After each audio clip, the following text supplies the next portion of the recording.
Well, as you can tell, this apple tree is kind of a monster, and it's going to take some more pruning to get it whipped into shape. And as you walk up, the first thing you notice is that this tree is much taller than our orchard ladder. And something to remember for a home orchard is that if it's taller than your ladder, you're not going to be able to harvest the fruit that's up there. So you want to keep that height down on your fruit trees. Well, next, as we look at this apple, you'll notice here is our central leader. Again, that's how you train apple and pear trees. But if you look here on the sides, we've got some of our side shoots that are much taller than our central leader. They're much more vigorous. And so we're going to want to remove these. And this is actually going to be removing quite a bit of wood from this apple.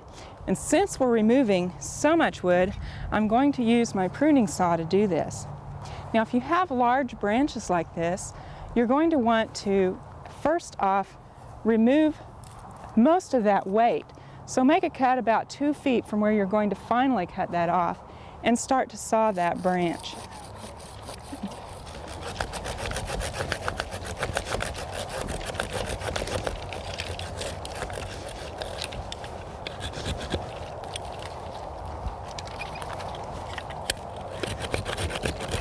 Okay.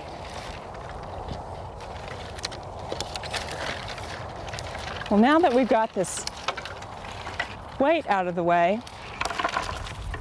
we'll work at removing this stub here.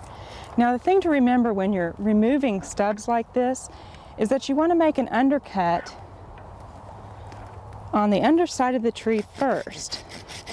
And the reason that you do that is so that when this comes off, it doesn't peel and strip the bark down the side of the tree and injure that. So we'll make a cut here first.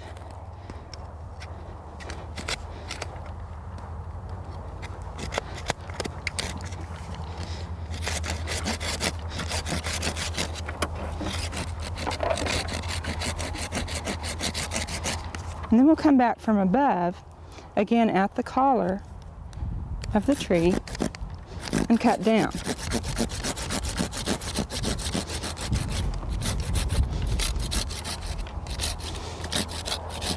This is a really good way to earn your dinner, because it does take quite a bit of energy.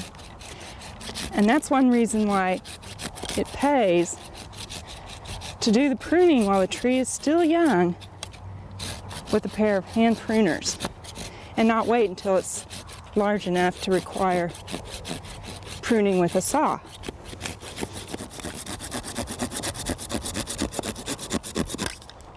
Okay, well now I've got that off there, and we're not going to really need to use any kind of a pruning sealer or anything like that. That will go ahead and heal over as long as we left that collar there. So now we've got another monster here to tackle. And over here, remember I said this is competing with our central leader. So I'm going to take this off right here at the top of this. And again, this is not just the best of pruning cuts, but for this case, we're going to have to do this. So I'm just going to start sawing here and take this off.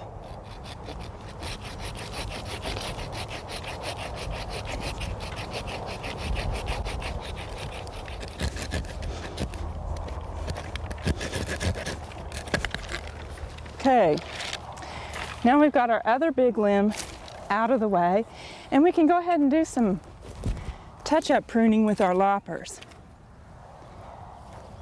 Now first off, this branch right here is going at an angle, and you'll notice how it's crossing over these two branches, and it's going to shade out these branches underneath. So we're going to take that branch out right at the branch collar. And then, now over here, we've got another branch that needs to come out. And notice how it runs pretty much parallel to this nice branch here, which we like. And this would be good, except it's right under here, so it's never going to get the sun that it needs, and it's just going to take away from the energy the other branch needs. So we'll take it out too.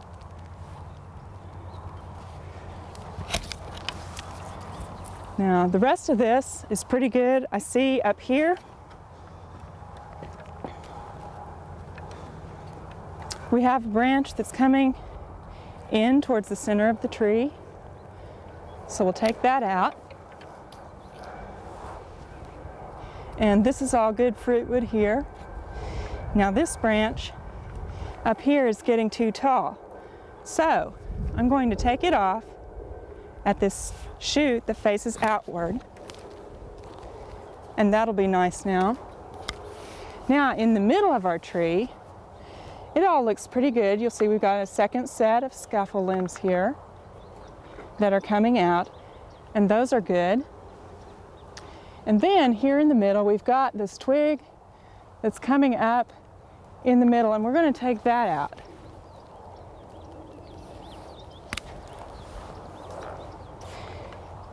And finally, up here at the top, see how this is very twiggy up here? We want to take these back to an outside branch here. Got a bed that's facing outside. We'll take that out. And this one, we'll take it out.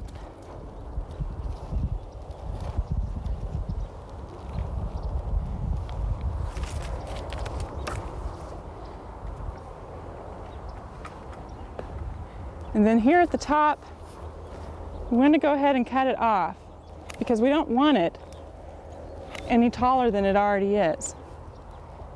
And we have a little bit of pruning to do over on this side, but I'm going to move my ladder around instead of being unsafe and reaching across the tree.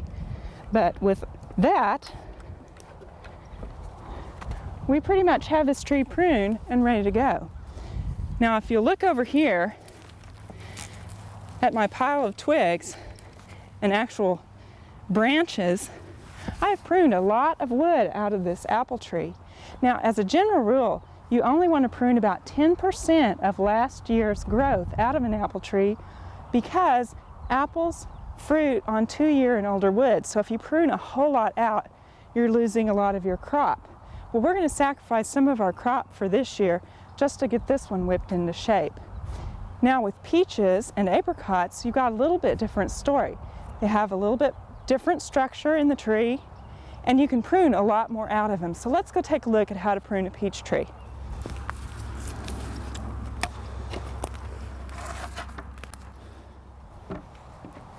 Well, before we get started pruning a peach tree, I wanted to show you how to start training one properly. Now this little peach, we planted it last spring, and it's just got a beautiful start. Now it's been topped here, and we have 4 scaffold limbs.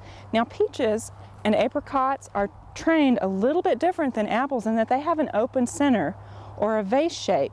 And you'll notice how it was topped here. And this is actually about hip high. And so our scaffold is going to be this high. Now, if we wanted to, we could have topped this about down here and gotten some scaffold limbs coming off down here, somewhat like has been done on this tree over here. Now this peach tree is about 10 years old, and it's been trained beautifully.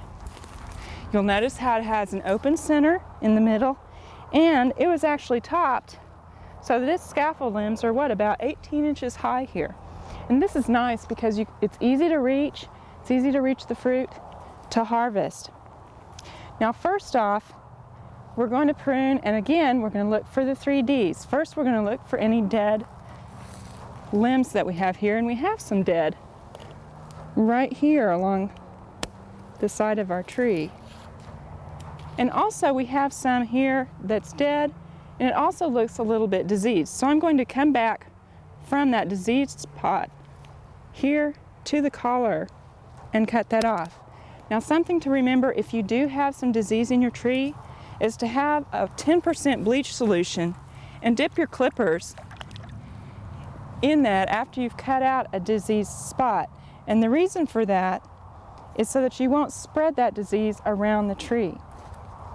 Well, after we've cut out the dead material and diseased and we've cut out the damage, the next thing we want to do is look for what we call water sprouts. Now these are mostly vegetative sprouts that grow pretty much straight up, and they're a result of pruning, a lot of times heavy pruning the year before.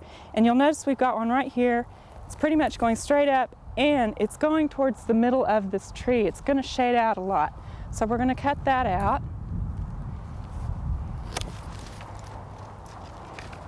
And we've got a few more here. We've got one here that's going straight up.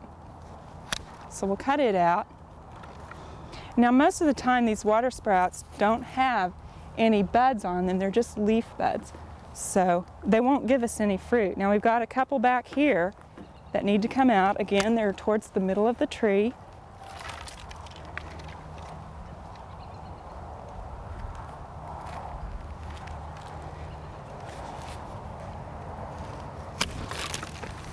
Now you'll notice when I cut those off, I've got quite a bit of a collar, so I'm going to want to come back and cut that off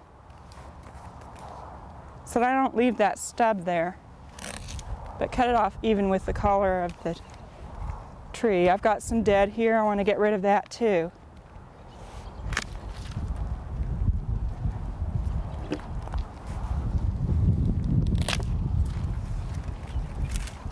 Okay. Well, now you'll notice I've got these water sprouts out of here, and here I've got a couple more water sprouts that need to come out.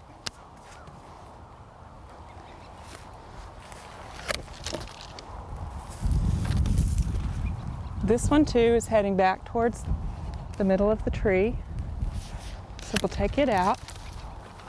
But now that I've got those out, I have all these twiggy pieces here. Now, if you're a real neatness person, you might think, oh, I need to get all those off of there and just clean that branch up. Don't do that. This is where your fruiting wood is. These nice twiggy little pieces, look here, you can see some of the fruit buds along there. These are perfect, and that's where your fruit load should be, is on these small twiggy pieces out from your main scaffold limbs. That's the perfect way to prune your tree.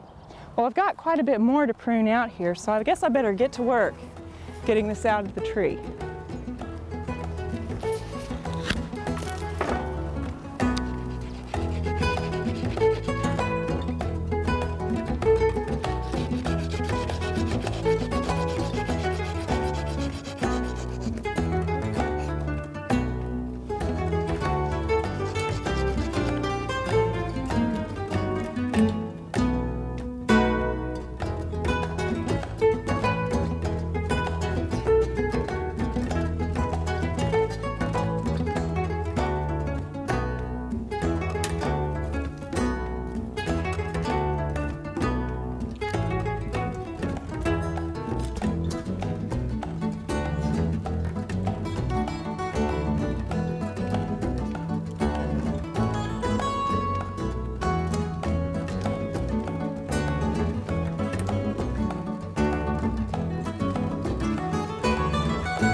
Well, as you can see, I've pruned a lot of wood out of this peach tree, but for peaches and apricots, that's really normal.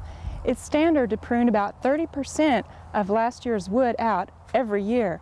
So you can see that there's a lot more wood that comes out of these on a regular basis. Well, I've pruned a lot of fruiting buds out of this tree, but you'll notice I have a lot left.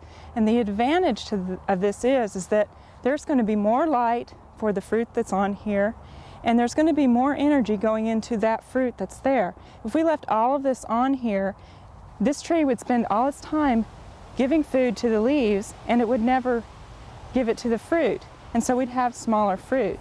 And also that fruit wouldn't get as much light, so it wouldn't go ahead and ripen, and it wouldn't be as sweet. So this is actually a very good thing for peach trees.